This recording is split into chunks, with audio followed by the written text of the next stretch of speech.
လူတိုင်းမှာအိမ်မက်ကိုစီဆန္ဒကိုစီ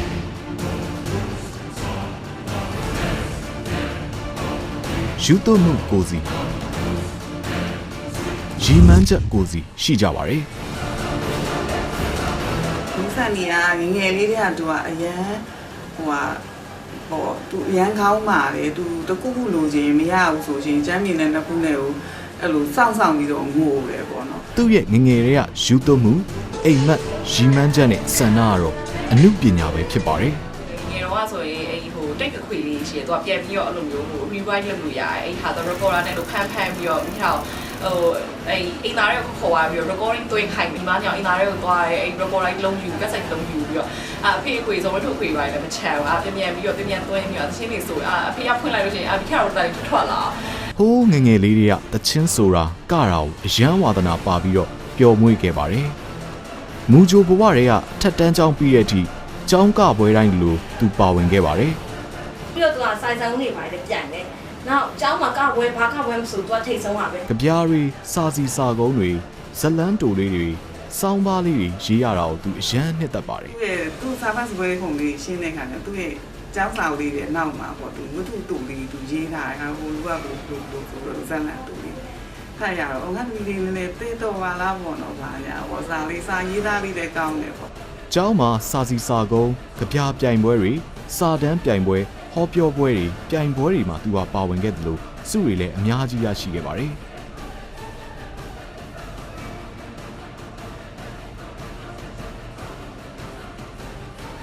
အစစ်အဖွဲ့စတင်ထွက်ရှိလာခြင်းဟာစတ္တမရန်တက်နေတဲ့12နှစ်အရွယ်ကလေးမလေးတယောက်ရဲ့ဂီတအပေါ်ယူသွမှုကိုပုံမကြီးထွားစေခဲ့ပါတယ်။သူဒီဟာဝါနာပါပြီးတော့ဒီခွန်းလန်းရှစ်တန်းလောက်တွေ့တာ။ပြောမယ်ဆို6တန်းလောက်နဲ့သူတငယ်ကြီးနေတယ်လို့ပေါ့။သူအပြော်လန်းပေါ့သူကသူတို့ဝယ်တယ်ဆိုပြီးတော့အဖွဲ့တွေတို့ဘာလို့စာတချင်းတွေရေးတယ်လို့ဘာလို့အဲ့လိုဆို။အနည်းအပြော်ပဲထင်နေတာပေါ့။အစစ်ဖွဲ့အရင်ခေတ်စားတယ်ခေတ်စားညီမတို့အိမ်မှာအကုန်လုံးစုပြီးတော့ပေါ့နော်အဖွဲ့မဲ့ခဲပန်မှာတော့လည်းမင်းကလေးခဲပန်မြန်မာနိုင်ငံပထမဆုံးဟစ်ဟော့ခဲပန်လုပ်ချင်တယ်ပေါ့နော်။အဲ့လိုဖွဲ့မဲ့ဆိုပြောပြီးတော့ဖွဲ့ဖြစ်တာ။ကလေးတွေယူထားတဲ့ထုံးစံတိုင်းပဲအစစ်အဖွဲ့နဲ့ပြိုင် weather band ဆိုပြီးတော့အတန်းပေါ်တငယ်ချင်း9ဦးနဲ့အတူအဖွဲ့လေးတစ်ဖွဲ့သူဖွဲ့ခဲ့ပါတယ်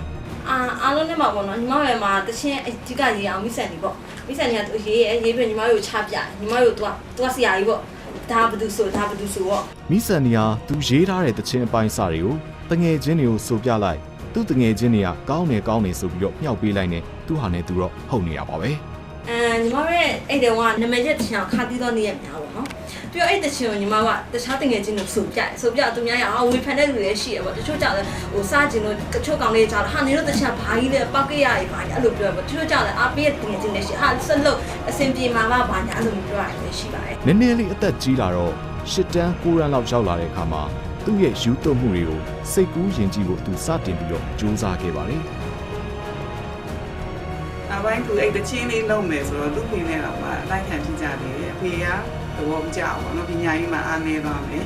ကိုရလည်းသမီးဦးလေးဆိုတော့ဖြစ်ချင်တာပေါ့ဒီဆရာဝန်ကြီးအင်ဂျင်နီယာကြီးတွေပေါ့အဲ့လိုပညာတတ်ကြီးဖြစ်နေတယ်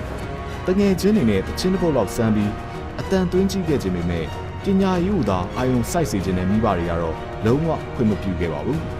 မိဘတွေဖြစ်စေခြင်းတလို့သူ့ရဲ့ဂီတပိုးတွေကတော့ဘလို့ပဲတက်သိမသွားခဲ့ပါဘူးဒီလိုနဲ့ပဲသူအထက်တန်းကျောင်းဘဝပြီးဆုံးခဲ့ပါတယ်သူဟာ10တန်းအောင်တော့အမျိုးသားစီမံခန့်ခွဲမှုပညာကောလိပ်မှာ Business Management Major ကိုသင်ကြားခဲ့ပါတယ်အနည်းငယ်လွတ်လပ်တဲ့ကောလိပ်ကျောင်းတွေဘဝမှာဒုတိယနှစ်လဲရောက်ရောသူဟာကျောင်းပြေးတက်လာပါတယ်ဒါပေမဲ့သူကျောင်းပြေးပြီးတော့ခိုးသွားတတ်တဲ့နေရာတော့တစ်ခုပဲပါဂီတတန်စင်များစုဝေးရာစတူဒီယိုပဲဖြစ်ပါတယ်နောက်ပိုင်းသူတကယ်ကြိုးစားလာတဲ့ခါကျတော့လည်းအနည်းငယ်နောက်ကနေတော့ရှေ့ပိုင်းမှာမှလူနေမသိအောင်ပံ့ပိုးပေးတယ်ဒီလိုနဲ့ပဲမိဆန်နီယာ hip hop underground ဘွားတွေကိုရောက်မှန်းမသိပဲရောက်လာခဲ့ပါတော့တယ်မိဆန်နီနဲ့ပတ်သက်ပြီးတော့အမတ်တရားရအများကြီးပဲသူနဲ့ကျွန်တော်နဲ့စတွေ့ရအဲ့ဒီပေါ့2009ခုနှစ်လောက်တော့ပေါ့တောက်ကူခဲ့အကုန်ပိုင်းလောက်ပါပေါ့အဲ့ကျွန်တော်တို့ဒီတော့ street dream mystic လုပ်ရဲအဲ့မှာစပြီးတော့သူနဲ့တစ်ချက်နဲ့အများကြီးတွေ့လို့ကြားထဲမှာလည်းအဲ့လိုအများကြီးပါပဲunderground ဘဝမှာရှောက်တန်းရတာလဲထင်သလောက်တော့အလွယ်ကူပါဘူး ဒီလိုခက်ခဲမှုတွေကြုံလာရလေသူဘလောက်ထိဂီတပေါ်ယူတော့လဲဆိုတာကိုပို့ပြီးတော့သိလာနေပါမယ်နောက်ဆုံးတော့ငါတကယ်ဖြစ်ချင်တာဒါပါလားဆိုတာကိုသူသေချာရှာဖွေတွေ့ရှိသွားပြီးတော့အဆုံးထိဆက်လျှောက်ဖို့ဆုံးဖြတ်ခဲ့ပါတော့တယ်ဒီလိုနဲ့ပဲ underground မှာ senior တွေဖြစ်တဲ့ပိုဆိုးကြီး Azad တို့နဲ့တွေ့ပြီးတော့ Beyond Lost Family ထဲမှာပါဝင်ဖြစ်ခဲ့ပါတယ်ကျန်တဲ့ဘလို့ကိုဝင်လာတယ်ဒီလိုဘီလော့ဆိုပြီးခွေကိုဆိုကြီးနဲ့ကျွန်တော်တို့တဲ့ Pioneer မှာ show ပွဲတွေတော့ကြောက်သူဆိုပြီးခဲ့နောက်တော့ BLF mistake ဆိုပြီးတော့ family တွေကလူတွေနဲ့ပေါင်းပြီးတော့အခွေဖြန့်ခဲ့ပါတယ်အဲ့ဒီထဲကမိဆန်နီတီဆိုထားတဲ့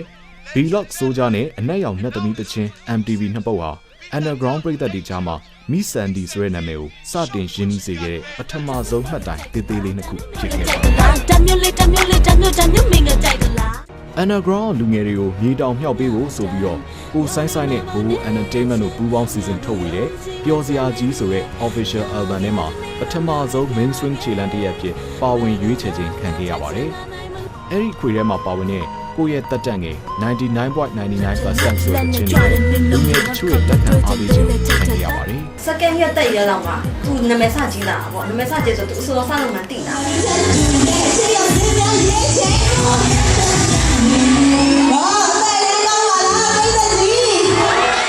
အဲ့နောက်မှာတော့ Bobo Entertainment Season နဲ့တခြားအတွဲတွေများမှာလည်းသူပါဝင်ခဲ့ရပါတယ်။ Hip Hop Show တွေမှာလည်းပွဲမစခင်မှာရှေ့ထွက်မိုက်ဆန်းအဆိုတော်တစ်လေးအဖြစ်နဲ့ဖြော်ပြခွင့်ရခဲ့ပါတယ်။ဒီလိုနဲ့ပဲဇာတစအကျိုးစားရင်းနဲ့ဂီတလမ်းမပေါ်ရှောက်လန်းခွင့်တွေရရှိလာခဲ့ပါတယ်။နောက်ဒီလိုဖြစ်လာတော့မှနောက်ပိုင်းသူ့ပြန်လည်းသူ့ကိုယုံကြည်လာပြီးတော့အဲ့လိုဝိုင်းပြီးတော့ပံ့ပိုးပေးခဲ့တယ်။ဒီ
MBA First Year မှာပဲ Monopoly Audio CD စတင်ပြီးတော့ထွက်ရှိခဲ့ပါတယ်။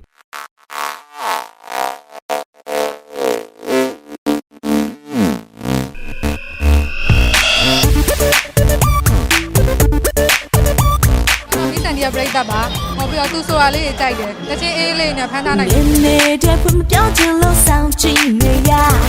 ရင်ခံတဲ့ငါကတင်ကြနေချစ်သူဘွား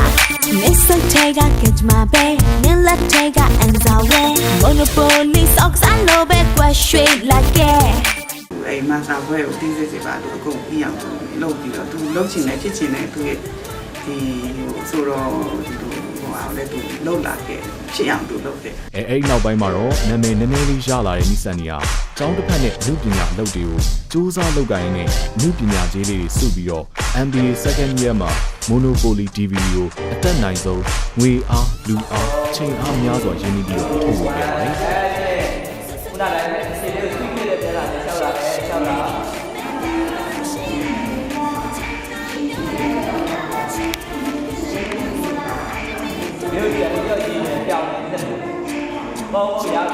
ပုံမှန်ဝင်ငွေလေးရှာနိုင်ပြီမယ် quality ကောင်းမှုအတွက်ပမာဏများတဲ့ငွေများတွေလည်းသုံးထားတဲ့အတွက်မိဘများရဲ့ကူညီထောက်ပံ့မှုများစွာလည်းယူခဲ့ရပါတယ်။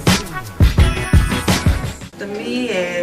ပထမဦးဆုံးဝင်မျိုးကို DC ရိုက်မှာလဲသူအရန်ဟိုသူစူးစမ်းခဲ့ပါတယ်။သူအဲ့အကြောင်းစာပဲဒီ MBA တက်ရင်တန်းလန်းနဲ့သူကအဲ့လိုပေါ့သူရဲ့ DC လေးအကောင်းဆုံးဖြစ်အောင်လို့ဆိုတော့အဲ့နေရီနေတော့လေသူကပြင်မှန်ပွဲတွေပါမဆိုခဲ့တယ် ကိုမိဘတွေလည်းပံ့ပိုးတာတပိုင်းပေါ့သူဘက်ကလည်းသူစွမ်းကုန်သူစူးစမ်းနေ ဟာကျလို့ရှိရင်ဟိုနေရနေပြန်လာတယ်ပြန်လာပြီးမတရရဲ့ပုံစံလိုက်သူတို့ဆရှိုးရမှုရောက်ပြီးရှင်းစုံနေပြီးတန်လွင့်နေလိုမျိုးပေါ့အလုပ်တော့ပါဆိုတာအရင်ကြီးတယ် ရှိုးပွဲကြီးကြားမှာပြားများရင်ချွေတာပတ်စံစု MTV ရိုက်ခဲ့ရတဲ့အခက်အခဲတွေကသူ့အတွက်ရမ်းကြီးမားနေပါတယ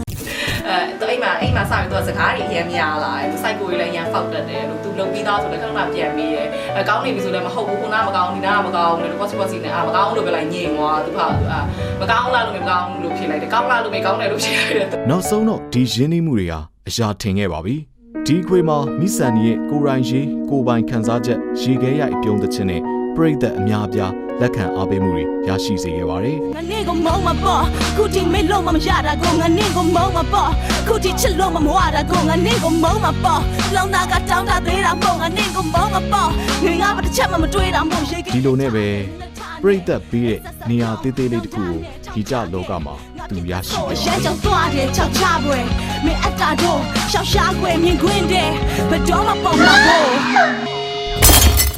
အိမ်မက်တွေတဖြည်းဖြည်းအကောင့်ထဲပေါ်လာပေမဲ့လူပညာလောကသဘာဝလျောက်ခက်ခဲမှုတွေစိန်ခေါ်မှုတွေစာမေးပွဲတွေရဲ့ stress တွေကတစ်ခါသူ့ကိုစိတ်ဖိစီးမှုတွေအများကြီးပေးခဲ့ပါတယ်အဲဒီစိတ်ဓာတ်ကြမှုတွေရရှိခဲ့တဲ့အရှုံးတွေကြားမှာရုန်းကန်ရင်အဲဒီကုန်ကျန်းအတွေ့အကြုံတွေကိုအကြောင်းပြုပြီးတော့ကိုလည်းနားထောင်ရင်အားတွေတက်စေမယ်နားထောင်သူပရိသတ်တွေကိုလည်းအားတက်စေမယ်ချင်းလေးတစ်ပုဒ်ကိုသူရေးသားခဲ့ပါတယ်အဲဒီချင်းလေးနာမည်ကတော့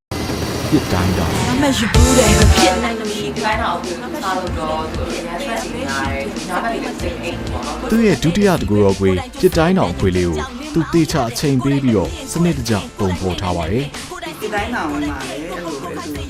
ူအရန်ကျူကနေ့ပါညမှာသူလုပ်တယ်တကယ်ကိုသူအဲ့ညဘက်ကအမေအင်းတို့ထားတဲ့ခါကျသူတချင်းလေးကြီးနေတချင်းလေးပေါ်ဆူနေအဲ့လိုပရိသတ်အားပေးရတာတန်အောင်မိုနိုပိုလီခွေတဲ့အများကြီးပိုကောင်းအောင်နားထောင်ရတာမငြင်းငွေအောင်စိတ်ရောကိုယ်ပါနှိမ့်ညွတ်ပြီးတော့စူးစမ်းထားပါတယ်သူအဲ့လိုမျိုးတွင်းလိုက်ဆိုလိုက်ပြီးသူအဲ့လိုစတူဒီယိုသွားတယ်သူအတန်တွင်းတယ်အတန်တွင်းပြီးတော့ပြန်လာနားထောင်သူကြိုက်ပြီးထိုက်ရထပ်ပြီးတော့ခါတာပြင်ရေးရပေါ့ခါကြရင်တော့အဲ့လိုအရန်ကောင်းစားတာပေါ့ဟိုညာကြီးဘာလို့ပြင်ညာလို့ပြေးပေါ့ဟိုတန်လေးကျဲပေးပါပြီးနောက်လေးကျအဲ့တန်ကိုပြန်လို့ကအဲ့ဒါခါကျရင်သူ့ထားခဲ့ပြီးအောက်ဆင်းသွားတယ်သူဆောက်ဆောက်လို့အောက်ဆင်းပြန်တက်လာတန်နိုင်သမျှလိုအပ်ချက်နည်းပြီးတော့ပရိသတ်တို့အကောင်းဆုံးဖြစ်အောင်လဲအစွမ်းကုန်စူးစမ်းအားထုတ်ထားပါတယ်ဟိုဒီခွေမှာလဲသူကျွန်တော်တင်တယ်အကောင်းဆုံးသူစူးစမ်းတာပါအဲ့တော့သူဒီမှာဆိုသူစူးစမ်းတဲ့ဟာတွေရောသူပုံစံတစ်ခုပြောင်းမယ်လို့လည်းကျွန်တော်ထင်ပါတယ်ဒီခွေထဲမှာမိစက်နေကို photo shoot ကပုံစံမျိုးရိုက်ထားတယ်မိစက်နေရဲ့ different side of မိစက်မျိုးတော့မိုနိုပိုလီစီးလုံးကတော့နည်းနည်းတော့အချို့လိုအပ်ချက်လေးရှိတယ်ဒါပေမဲ့အခုလည်းစူးစမ်းနေအခုဒီပြတိုင်းအောင်စီးမှာလိုအပ်ချက်ရမ်းတော့နေပါတယ်ဒါပေမဲ့အလုံးလေးတော့နည်းနည်းပါရှိတယ်ဒီပြတိုင်းအောင်ခွေထဲမှာတချင်းစုစုပေါင်း14ပုဒ်ပါဝင်ပြီးတော့အများစုကိုမိဆန်နီကိုယ်တိုင်ရေးသားထားတာပါဒီလိုအဖွဲ့အစည်းလူပြောတာမျိုးအများကြီး second album ထွက်လာတဲ့အတွက် congress လုပ်တယ်အများကြီးဒီကပုံပြီးတော့လည်းအောင်ပါလို့အများကြီးပြောတယ်။အဖွဲ့ကနေဘာပြောတာသူ့ရဲ့အမှုပညာခြေနဲ့အစသူပြောအောင်ပေါ့နော်။အဲ့ဒီမှာဒီမှာကတက်ငယ်ချင်းအနေနဲ့တနည်းတစ်ခုကိုတင်ပြပေးရသူဖြစ်တဲ့အတွက်အញ្ញမ်းဆုံးအရန်ဝင်းမရောက်သေးပေမဲ့ဂီတလမ်းမတစ်လျှောက်မှာသူရရှိခဲ့တဲ့အတွေ့အကြုံတွေလူငယ်တယောက်ပြီးသူကြုံတွေ့ခဲ့ရတဲ့ရှားလေးရတဲ့တာမင်းကလေးတွေအများအလွမ်းအမုန်းပျော်ရွှင်မှုစတဲ့ဖြစ်ရမှန်ခံစားချက်တွေကိုဒီခွေထဲမှာပုံစံမျိုးစုံနဲ့ရေးဆက်တည်ဆိုထားတာတွေ့ရှိရမှာပါမိဆန်နီနဲ့အတူသူ့ရဲ့ဂီတမောင်နှမတငယ်ချင်းတွေများစွာလည်းပါဝင်ပြီးတော့အားဖြည့်ပေးထားပါတယ်ဆန်ရဲ့ဒီခွေလာအောင်နေတာပါကျွန်တော်တို့ကလည်းရန်သူကအားလည်းရန်သူကဟုတ်ကဲ့အတူချုံပြောရမယ်ဆိုရင်တော့သူ့ရဲ့ဒုတိယတကူတော့ပြစ်တိုင်းတောင်ခွေဆိုတာမိဆန်နီရဲ့ကိုပွားပုံရိပ်စစ်လေးတစ်ခုပါပဲသူ့ရှင်ထဲမှာရှိသမျှတွေကိုဖွင့်ချပြထားတဲ့ဖြစ်ရမှန်ပြဆက်ကြီးတစ်ပုဒ်လိုပဲပေါ့ဗျာမိခါတော့အိမ်ငယ်ချိန်ဆိုရင်တိတ်လုံးအိမ်လုံးများအားပေးနေချင်းအော်ဆိုရဲအိမ်သားရဲ့လက်ချင်းအော်ဆိုရဲခုနကညရှိညမြတန်းလုံးလည်းသူကြားနိုင်တော့တယ်သူအတိုင်းညာအားပေးနေအော်ဆိုတာပေါ့နော်သူအဲ့လိုမျိုးတသားနဲ့ဒီဒီဇိုင်းတော့အဖေကိုအဲ့လိုမျိုး